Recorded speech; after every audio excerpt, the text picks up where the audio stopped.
Bismillahirrohmanirrohim. Allahumma sholli ala Sayyidina Muhammad, wa ala ali Sayyidina Muhammad.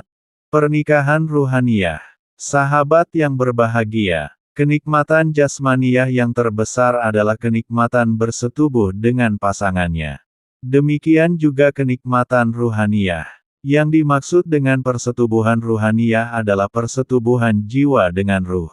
Jiwa itu wanitamu. Kolbu adalah wajah jiwamu. Ruh itu lelakimu. Dan ruh itu adalah nur Allah.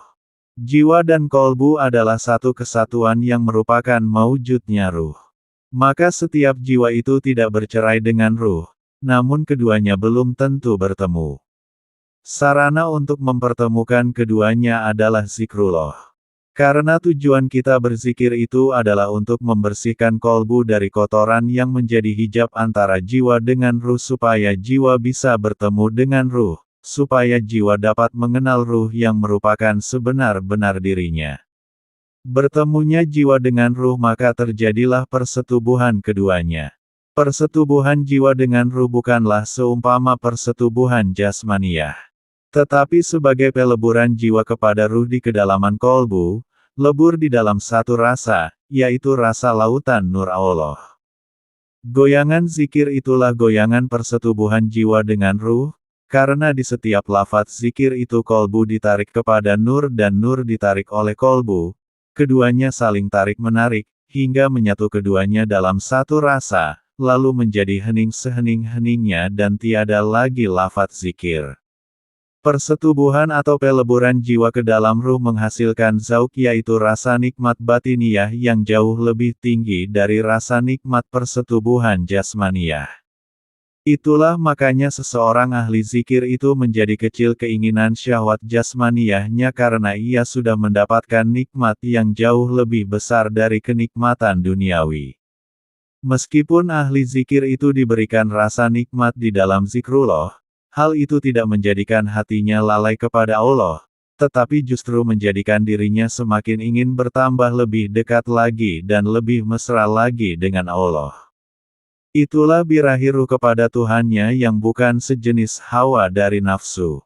Sahabat yang berbahagia, pernikahan spiritual atau pernikahan ruhani adalah pernikahan antara jiwa dan ruh, yang menyatu dalam satu rasa. Bukan hanya dalam hubungan fisik atau duniawi, melainkan di tingkat batin dan rohani.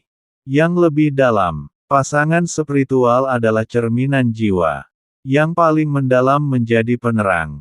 Dalam perjalanan batin, membimbing kita menuju pemahaman yang lebih tinggi. Pasangan spiritual sejati adalah orang yang mendorongmu untuk mencari keindahan dan cinta yang selama ini kamu cari. Dialah guru sejati, seseorang yang membantu kita menemukan guru dalam diri kita sendiri. Dalam konsep ini, ruh dan jiwa saling terhubung dalam cinta yang hakiki, tulus, dan murni tanpa ikut campur nafsu. Sahabat yang berbahagia, hasil pernikahan ruh dengan tubuh kita, maka tubuh kita mengandung suatu kandungan yang ringan lagi tersembunyi yaitu rahasia Allah. Yang dimaksud dengan rahasia Allah adalah ruh itu juga. Adapun yang menjadi rahim yang mengandung rahasia Allah itu adalah kolbu kita. Jika kolbu kita telah terbuka maka terlahirlah kandungannya menjadi jiwa yang soleh atau jiwa yang berhakikat Muhammad. Perjuangan kita untuk melahirkan ruh supaya lahir ke dunia untuk zahir menjadi jiwa yang soleh itu sungguh berat, seumpama beratnya perjuangan seorang istri yang mulai dari mengandung hingga akan melahirkan anaknya.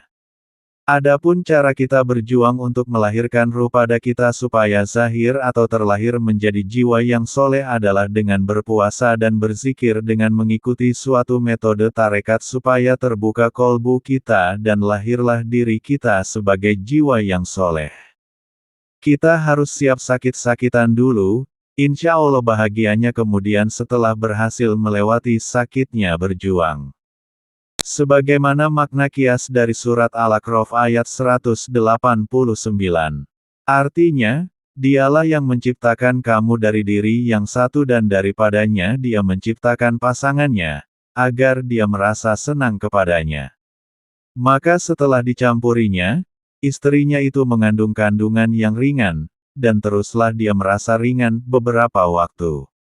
Kemudian tatkala dia merasa berat, keduanya bermohon kepada Allah Tuhannya seraya berkata, "Sesungguhnya jika Engkau memberi kami yang saleh, tentulah kami termasuk orang-orang yang bersyukur."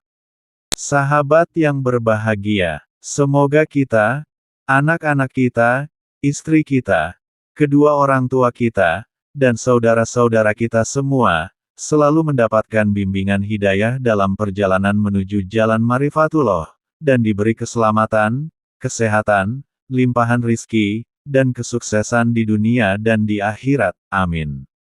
Allahu alam bis shawab.